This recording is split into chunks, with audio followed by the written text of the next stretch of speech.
vino, pero estamos siempre dándole la bienvenida a todos.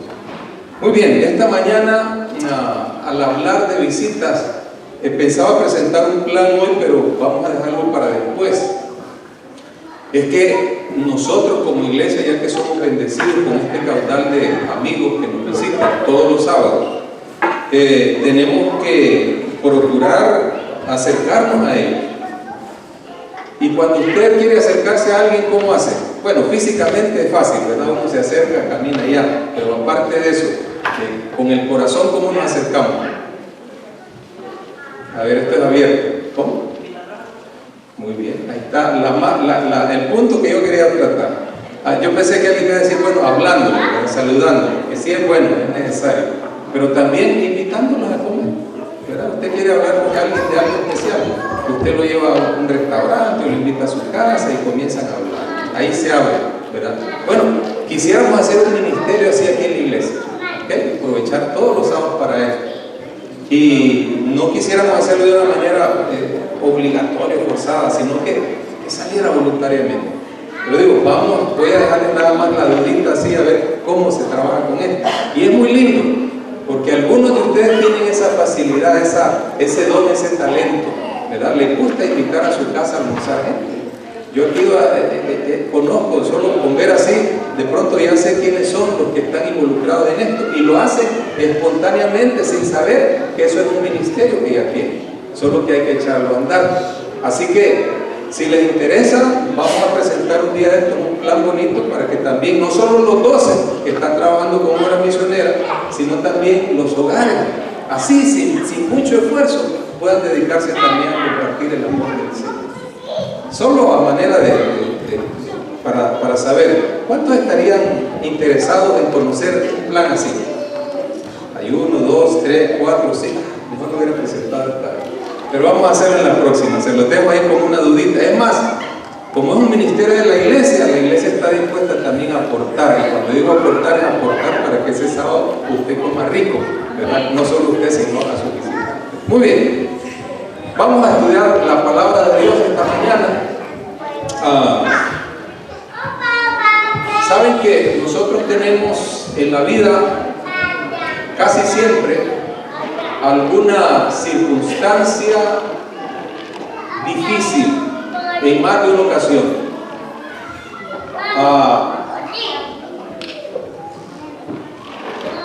Hace un tiempo atrás visitábamos a una pareja, como ustedes saben, todas las parejas de esposos tenían su problemita, ¿verdad? A veces no son problemas grandes, a veces son problemas pequeños. Pero pudimos ver en esta pareja que había un asunto un poquito extraño, ¿verdad? La esposa estaba como metida en una situación bien difícil de la cual no quería salir.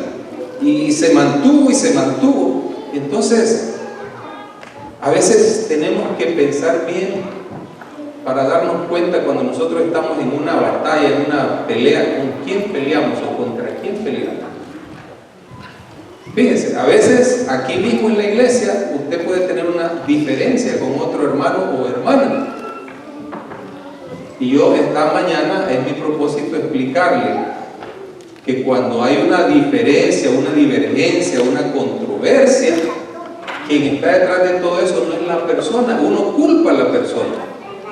En la pareja, el esposo puede culpar a la esposa o la esposa puede culpar al esposo, pero ¿quién realmente está detrás de esa situación? Y esto nosotros lo podemos trasladar a cualquier plano, en el plano de los negocios, del trabajo, de la escuela. Siempre que hay un conflicto, ¿contra quién peleamos? Y vamos esta mañana a leer estos versículos. Por ejemplo, Efesios 6:12, porque no tenemos lucha contra sangre y carne, sino contra principados, contra potestades, contra los gobernadores de las tinieblas de este siglo, contra huestes espirituales de maldad en las regiones celestes. Todos nosotros identificamos este texto como un texto que nos habla acerca de que nuestro enemigo principal es Satanás. Ese es el adversario. Y la verdad, Satanás hace muchas cosas en contra de nosotros. Y a veces quien las paga, ¿sabe quién es? Es Dios, no es Satanás. Y yo siempre pongo este ejemplo en los testamentos, por ejemplo, en un seguro, vamos a ir a los seguros de vida, los seguros de daño. Cuando se quiere poner que sucedió, vamos a decir, un terremoto o un ciclón o algo así por el estilo, se pone actos de Dios. Dios provoca los terremotos, Dios provoca los ciclones, pero ahí legalmente dice que son actos de Dios. Alguien se dio un día la tarea de demandar a Dios porque Dios había hecho problemas en su vida y parece que hasta ganó, no sé cómo fue la cosa, ¿quién le iba a pagar a él? Pero a quien menos le echamos la culpa a nosotros es a Satanás, el adversario, el enemigo. De hecho, el nombre Satanás significa eso, el adversario. La palabra de Dios dice que nuestra lucha no es contra seres humanos, no es contra carne y sangre. Ahora, al pensar en esto, quiero recordar esta historia un poquito, quizás puede ser que no.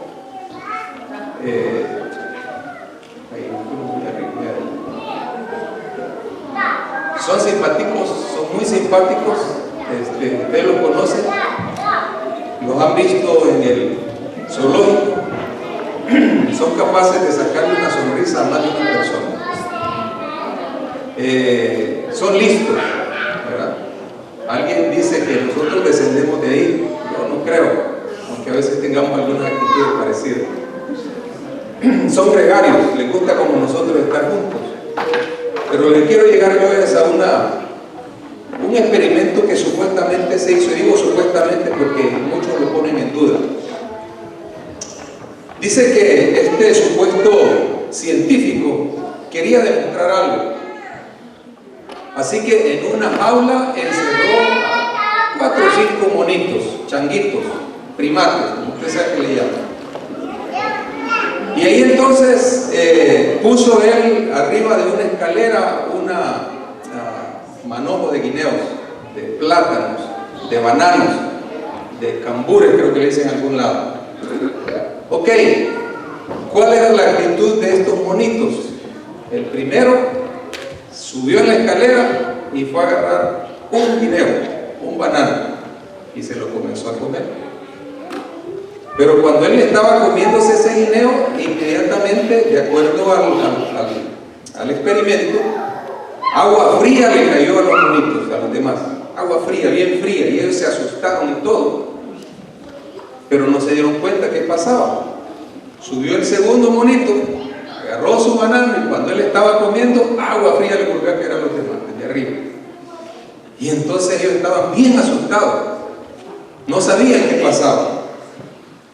Cuando pasó el tercer monito a la escalera a agarrar su guineo, entonces ya los monitos estaban esperando qué iba a pasar. Y efectivamente, cuando él agarró su guineo, nuevamente el agua fría cayó sobre los demás. Y ellos hicieron conexión entre lo que estaba sucediendo, entre los eventos. Alguien come, nosotros sufrimos el agua fría. Si nadie come, no va a pasar nada quizás. Entonces, evidentemente, cuando pasó el quinto monito, lo agarraron y no lo dejaron subir. No lo dejaron subir ya. Así que ahí estaban las bananas ricas, ellos lo veían como lo más sabroso que usted pudiera pensar. Pero ya no podían subir, no querían subir, porque se daban cuenta que cada vez que alguien agarraba un guineo, el agua caía.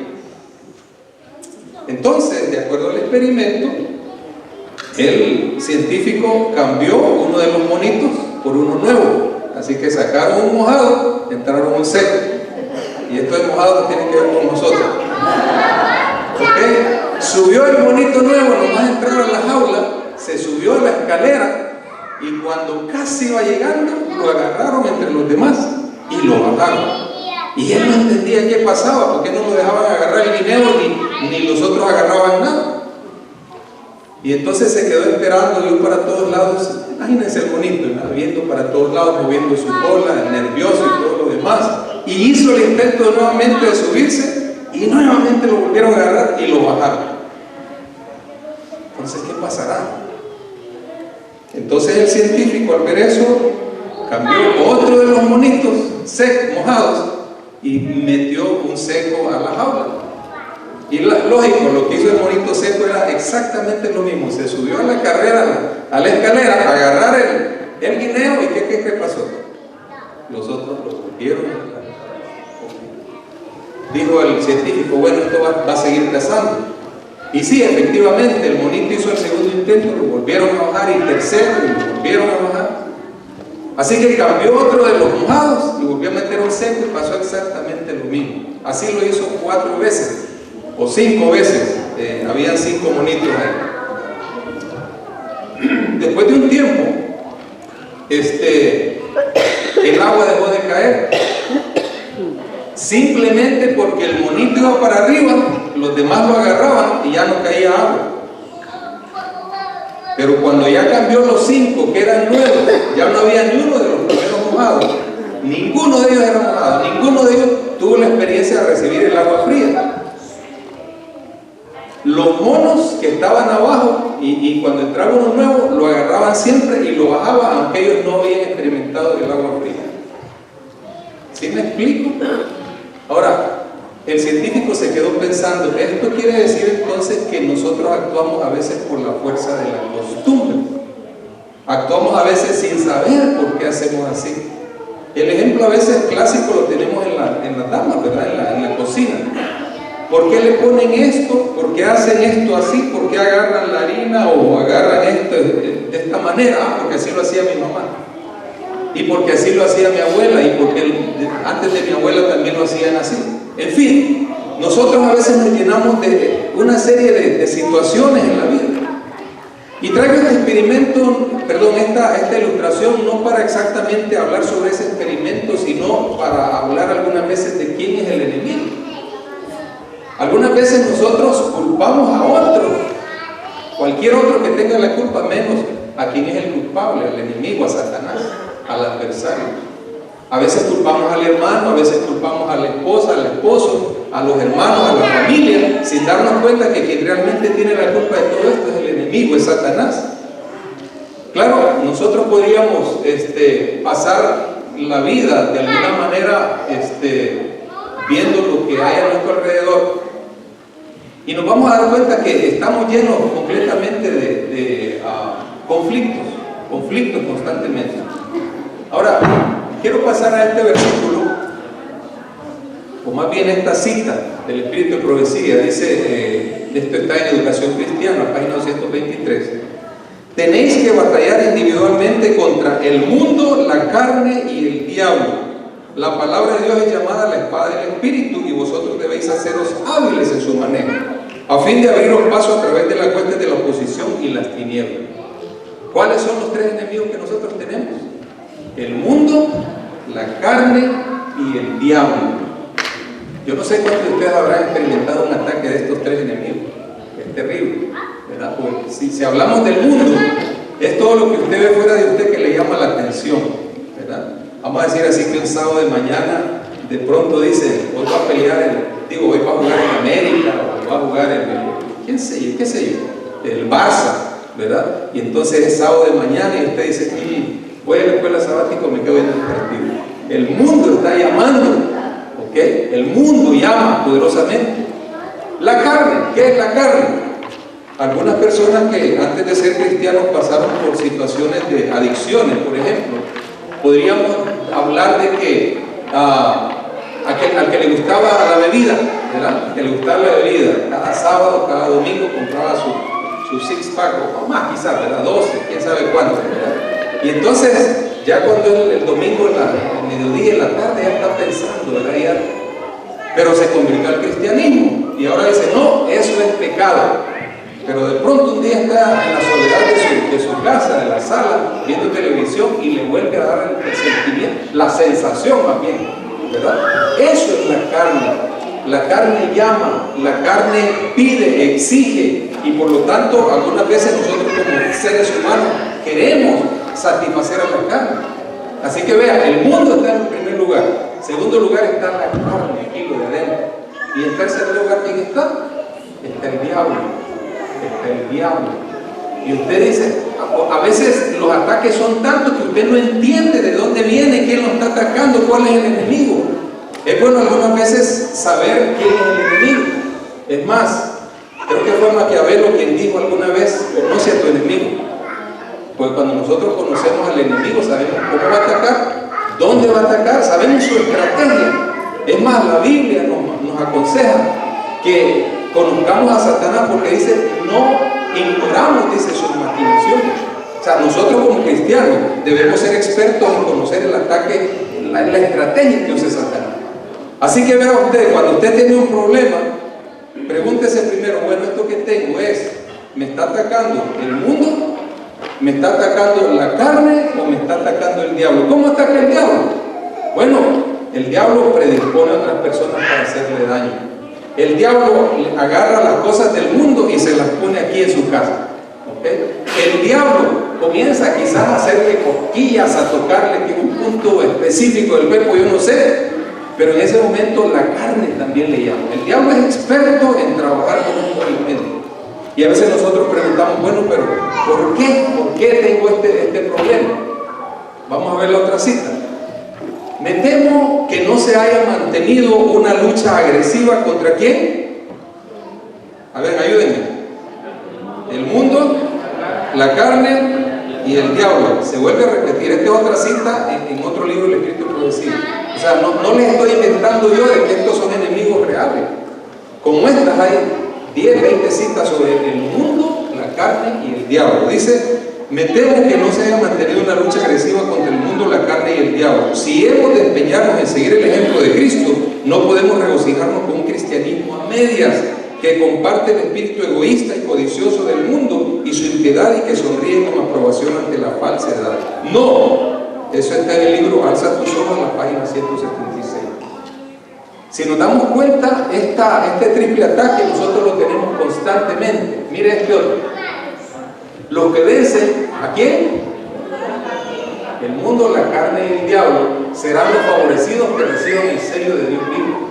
Aquellos cuyas manos no estén limpias, cuyos corazones no sean puros, no tendrán el sello de Dios vivo. Los que están planeando pecados y ejecutándolas serán pasados por alto. Testimonio para los ministros, página 445. ¿Cuáles son estos tres enemigos entonces? El mundo, el diablo y la carne. Ahora, la Biblia habla mucho sobre el yo. Es más, el Espíritu de Profecía dice que el yo, la batalla contra el yo es la batalla más grande, pero el yo es la carne, ¿verdad? Cuando usted actúa de acuerdo a la carne, está actuando de acuerdo al yo, egoísmo, quiero lo mío, quiero satisfacerlo. Y viene entonces la palabra de Dios tratando de ilustrarnos cómo nosotros debemos vivir nuestra vida cristiana. Efesios 6:11: vestidos de toda la armadura de Dios, para que podáis estar firmes contra las acechanzas del diablo. Entonces hay una armadura que nosotros podemos usar para defendernos. Y esta armadura es interesante. También dice aquí en Efesios 6:13: por tanto, tomad toda la armadura de Dios, para que podáis resistir en el día malo, y habiendo acabado todo, estar firmes. Cuando nosotros nos damos cuenta que hay una armadura, lo que nos queda es simplemente hacer uso de esa armadura. ¿Cuántas veces nosotros hemos estado luchando solos? Algunas veces sin conocer de Cristo, nosotros miramos al cielo y decimos: Señor, ¿por qué me está pasando eso? Hace poco estaba hablando con unas personas que decían exactamente eso. Dice: yo le pregunto a Dios: Dios mío, ¿por qué permite que me pasen estas cosas? Y pues yo no le iba a decir este sermón a esa persona, pero me pregunto yo: ¿será que estas personas alguna vez van a llegar a entender que no es Dios el que las ataca? El mal no viene porque Dios nos ataque, el mal viene porque el diablo nos ataca. Ahora, como cristianos nosotros tenemos, gracias, como cristianos nosotros tenemos la bendición de tener la armadura de Dios. ¿Cómo se consigue esa armadura? Bueno, esa armadura se consigue cuando yo acepto a Cristo como mi Salvador personal. Y amigos que nos visitan esta mañana, déjenme decirles: si usted tiene problemas, diferentes clases de problemas, y usted no sabe cómo enfrentarlos, el primer paso que hay que hacer es entregarle la vida al Señor Jesús. Decirle: Señor, mi vida es tuya, te la entrego, pero ayúdame, sácame de esta situación en que estoy. Hay personas que no ven salida, y entonces, como no ven más allá, lo que hacen es se quitan la vida a sí mismos. Esa no es solución. Nosotros tenemos soluciones gracias al Señor. Yo le doy gracias a Dios porque en la palabra de Dios nosotros tenemos esa armadura. La primera armadura de Dios está aquí en Efesios 6:14, ahí mismo donde está lo demás. Dice: estad pues firmes, ceñidos vuestros lomos con la verdad y vestidos con la coraza de justicia. Dos palabras: verdad y justicia. Los antiguos soldados romanos o cualquier otro tipo de soldado de cualquier región tenían una coraza para protegerse, porque antes evidentemente no habían pistolas, no habían balazos, no habían tiros, no había nada de eso. Así que el arma más peligrosa era la espada o era una lanza. Entonces ellos se hacían armaduras de metal completamente, en la cual protegían prácticamente su tórax, prácticamente toda la parte del frente y de atrás. Algunos solamente tenían la parte de frente y por atrás se la ceñían con unos cintos. Así que por eso la Biblia menciona ceñido vuestros lomos, porque se ceñía el lomo y enfrente estaba el escudo. Ahora, la verdad y la justicia son dos cosas importantes para defendernos en contra del enemigo. Verdad, porque si nosotros andamos hablando mentiras o diciendo mentiras o pensando en mentiras, nosotros estamos alejados del armamento que Dios nos da para defendernos del enemigo. Justicia, porque la justicia es algo que Dios nos da, algo que nosotros no podemos producir. La justicia de Dios es la que nos permite a nosotros darnos cuenta que solo dependiendo de Dios nosotros podemos vivir una vida honesta, correcta. A veces en la vida cristiana vamos a llegar a situaciones en las cuales nosotros, siendo cristianos, nos sentimos derrotados. Pero déjenme decirle que cuando nosotros hemos hecho un compromiso con el Señor Jesús, nosotros podemos pedir, suplicar al Señor las bendiciones que Él da a todos sus hijos. Una de esas entonces puede ser esta: pedir al Señor que nos ayude a tener el escudo de la verdad y la coraza de la justicia. Efesios 6:15 nos dice: y calzados los pies con el apresto del Evangelio de la paz. Quiero que hablemos un poquito de este elemento, el calzado. Lógico, ningún ser humano puede vivir sin calzado, es decir, sí se puede. Hay muchas tribus bárbaras que no usan calzado, no usan zapatos, pero evidentemente sus pies han generado una piel gruesa, ¿verdad? Pero en general, si a usted le pedimos vaya y camine de aquí a allá sin zapatos, eso sería algo terrible, ¿no? No solamente por el calor que puede generar el suelo, sino también por las piedritas, por vidrios o algún espino, algo. Así que es importante protegernos nuestros pies. Ahora, menciona aquí que el calzado es el apresto del Evangelio de la paz. Hermanos, ¿cuánta paz necesitamos nosotros? Vamos a ver qué nos dice en Romanos capítulo 10, versículo 15. ¿Y cómo predicarán si no fueren enviados? Como está escrito: cuán hermosos son los pies de los que anuncian la paz, de los que anuncian buenas nuevas. Ese evangelio de paz nosotros lo necesitamos más en nuestra vida. Reconozco que hay hogares sin paz y el cristiano no debería tener falta de paz, ausencia de paz en su hogar. Cuando en un hogar falta la paz es porque algo está fallando. Estamos olvidando que el evangelio nos invita a todos a tener paz. Muchas veces esa paz, si nosotros con solo que tuviéramos paz en el hogar, todo lo demás, diríamos así, saldría sobrando. Porque la paz es algo que nada puede proporcionar también al ser humano una sensación reconfortante como tener paz en su corazón, tener paz en su vida. Ahora, mire lo que nos dice Isaías 9:6. Esto está hablando acerca de la promesa de Cristo Jesús. Isaías 9:6 nos dice: porque un niño nos es nacido, hijo nos es dado, y el principado sobre su hombro, y se llamará su nombre admirable, consejero, Dios fuerte, Padre eterno, príncipe de paz. Nosotros tenemos en Cristo Jesús realmente a alguien que nos guía hacia la paz. Hermanos, si en su hogar la paz está faltando, es algo que usted debe pedir todos los días al Señor. La paz no viene automáticamente. Nosotros conocemos en este mundo armisticios, o sea, lugares donde se ha dado una situación en que se acaba la guerra. países que han llegado a pactar la paz, diferentes situaciones en las cuales se requiere que haya paz y se trabaja por la paz y viene la paz. Pero por supuesto a esto vienen algunas otras cosas que dañan ese proceso que se puede conocer como la paz. Sin embargo, nosotros como cristianos debemos pedirle al Señor que nos dé paz en el corazón. Mucha paz, dice la Biblia también, tienen los que aman tu ley y no hay caridad. Vamos al otro elemento, el escudo de la fe. Efesios 6:16 dice: sobre todo tomad el escudo de la fe, con que podáis apagar todos los dardos de fuego del maligno. ¿Qué es un escudo? El escudo es el elemento que ayudaba al soldado a defenderse. Ahí podían venir espadazos, ahí podían venir lanzas, podían venir piedras, y como menciona aquí, también dardos de fuego. Antiguamente tenía esa costumbre. Hoy los dardos de fuego son balazos, realmente son balas, son tiros, armas de fuego. Pero en ese tiempo tiraban algún elemento así, digamos así, con brea, ¿verdad? O con algún elemento que se ardía, que era combustible, y lo tiraban ya sea con la mano, con alguna onda o con alguna especie de catapulta, y esos entonces eran los dardos que tiraban para quemar al enemigo. Y si no se quemaba el enemigo, por lo menos comenzaba a arder ahí alrededor donde estaba.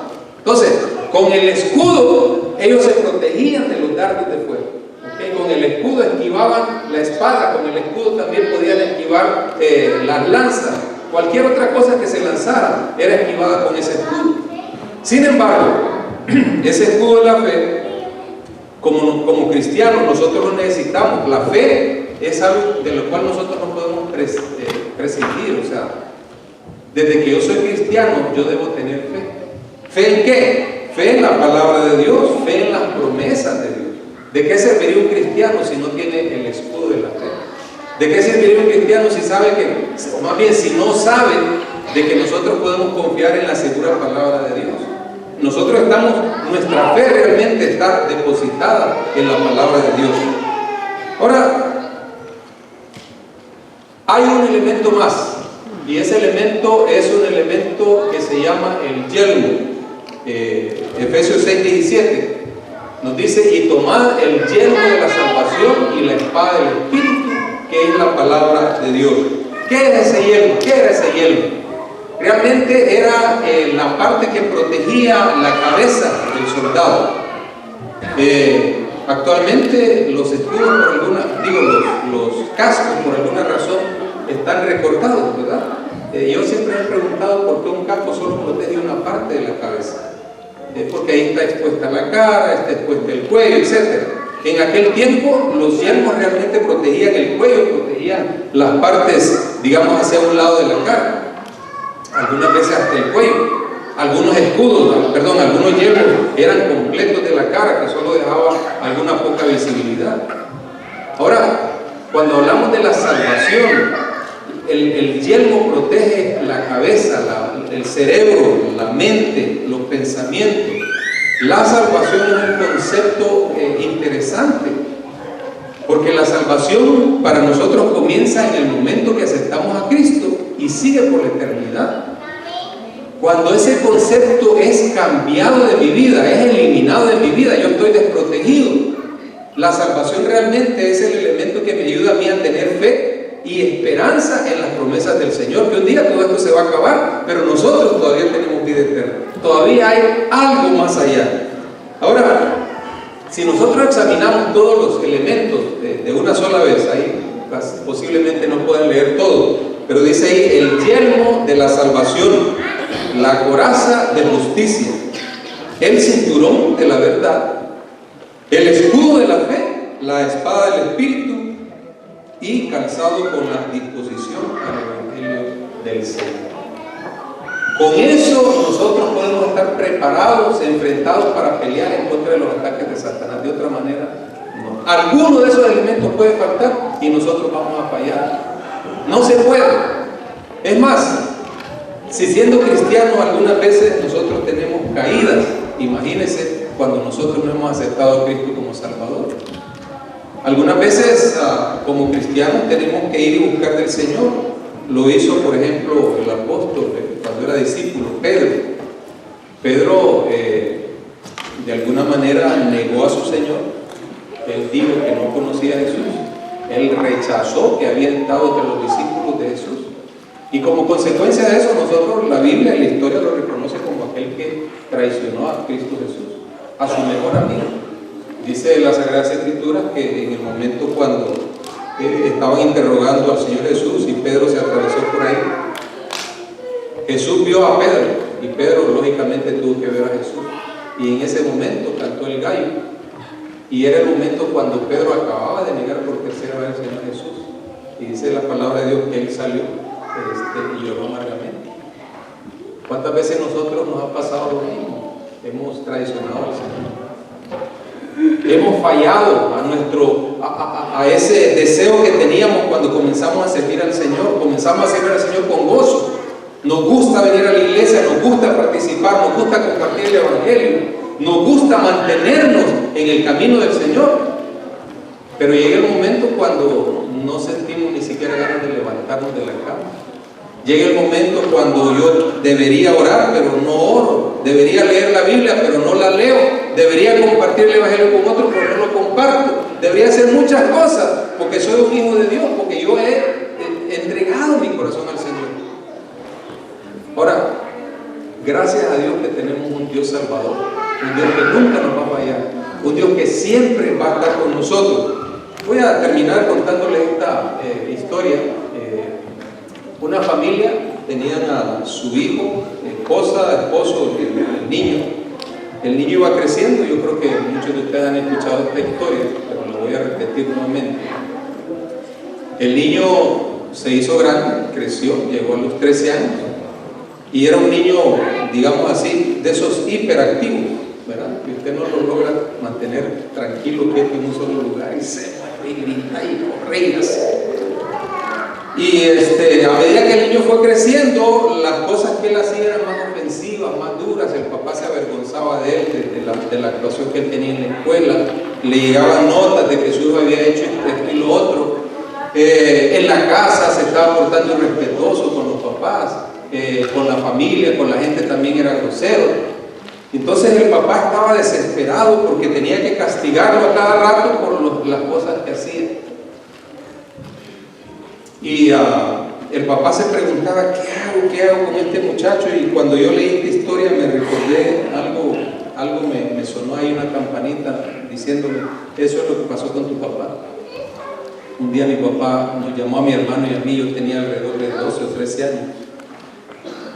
Y mi papá se sentó en la sala y nos dijo, siéntense. Dijo, ya ustedes yo no los puedo castigar más.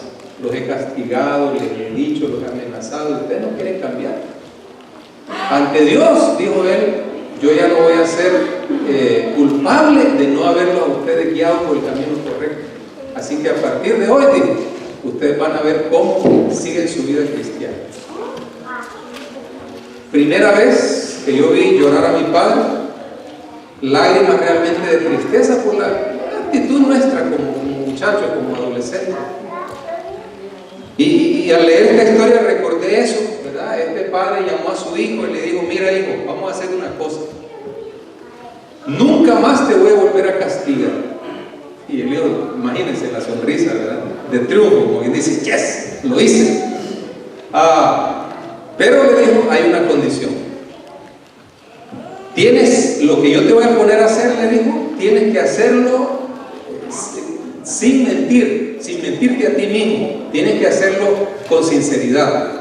No te voy a volver a castigar, no te voy a volver a regañar, pero lo que vas a hacer lo vas a tener que hacer a conciencia y tienes que ser veraz. Y el muchacho le preguntó, ¿y qué tendrá que hacer lo que tengo que hacer? Le dio un martillo, le dio 5 o 10 libras de clavos tal vez.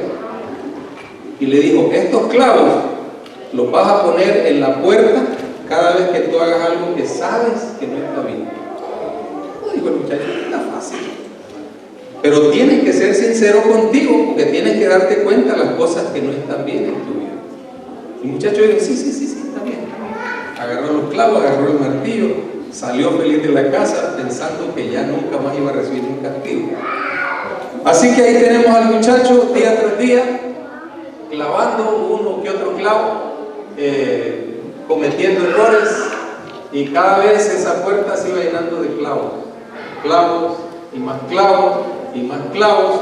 Llegaba de la escuela, y entonces la madre que estaba en la cocina solo veía, imagínense ustedes, un martillo clavando ahí, quién sabe cuántos clavos,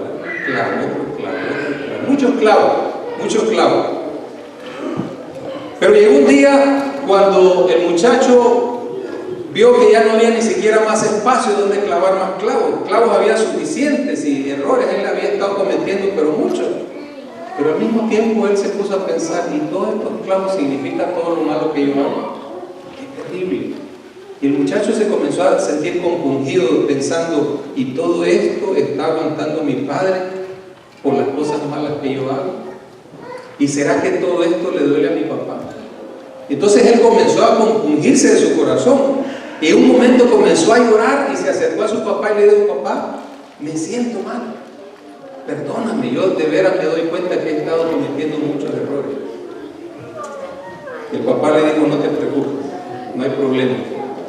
Así que le dijo: dame el martillo y dame los clavos que te queden. El muchacho fue, se acercó, le dio la bolsa de clavos, le dio el martillo y le dijo: aquí está un nuevo martillo. ¿Quieres que siga clavando? No. Ahora vas a comenzar a desclavar por cada cosa buena que hagas.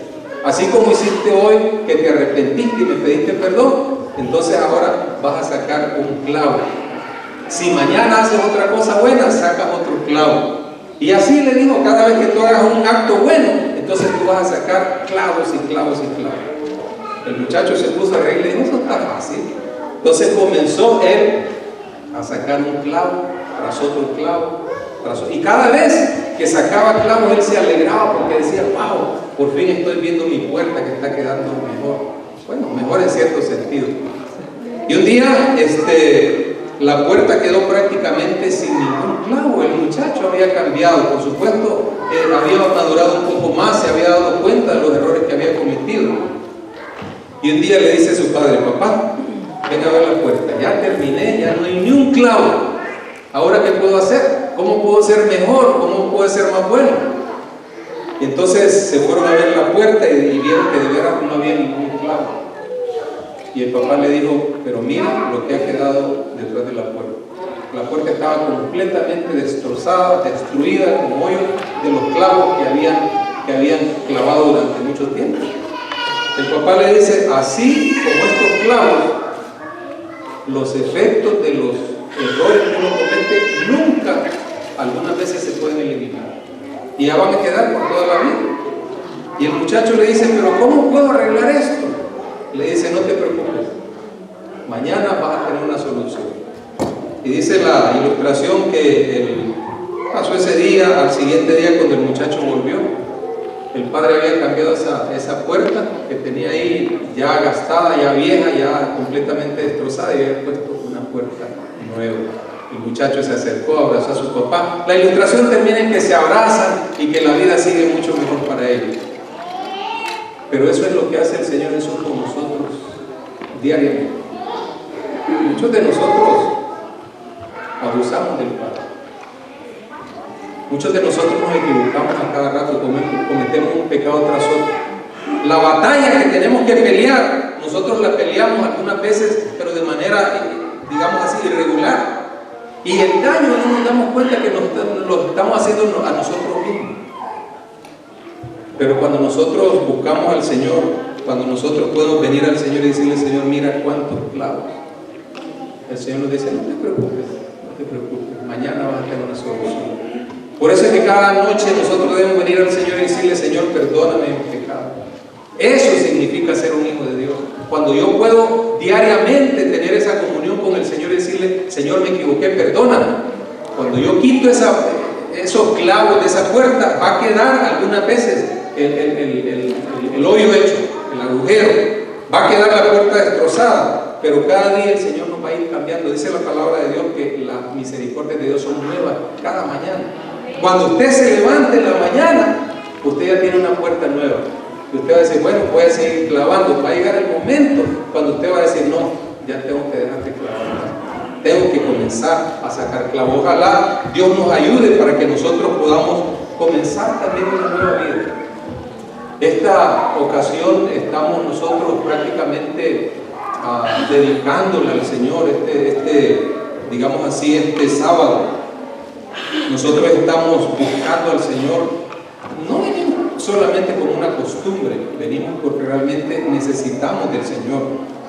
Esta mañana, reconociendo que cada uno de nosotros tiene alguna que otra necesidad espiritual, es importante que atendamos el llamado del Señor. ¿Cuántos de nosotros reconocemos que quizás hemos estado clavando demasiados clavos?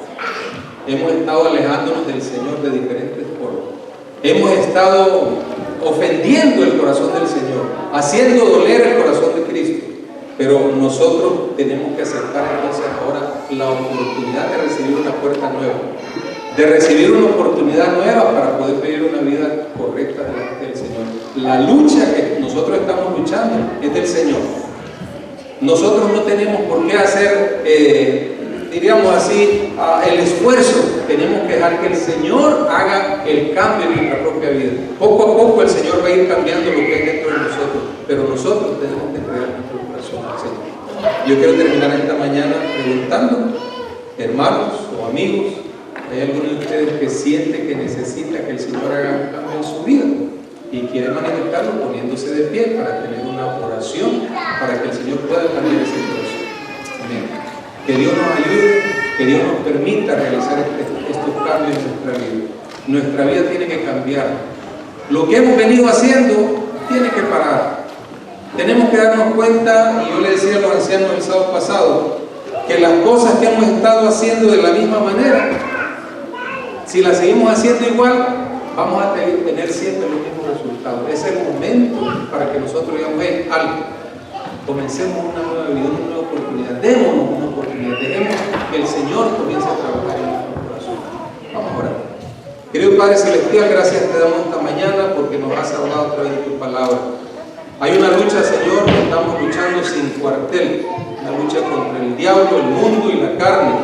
No sabemos algunas veces de dónde viene el ataque, pero tú sí, Señor. Queremos usar las herramientas que tú nos has dado, la espada, el escudo, el yelmo, en fin, cada uno de esos elementos necesitamos tenerlos en nuestra vida. Perdónanos, Señor, porque somos pecadores. Perdónanos porque a veces hemos querido luchar sin tu ayuda, sin tus herramientas. Y te dejamos nuestro corazón en tus manos. Te pedimos que seas tú el que nos ayude, Señor, a pelear las batallas. Usa nuestra vida, usa nuestro corazón. Ya aceptamos el llamado que nos hace, Señor, para tener un cambio completo en nuestra vida. Quédate con nosotros el resto de este día santo, en el nombre de Jesús. Amén. Que Dios nos bendiga.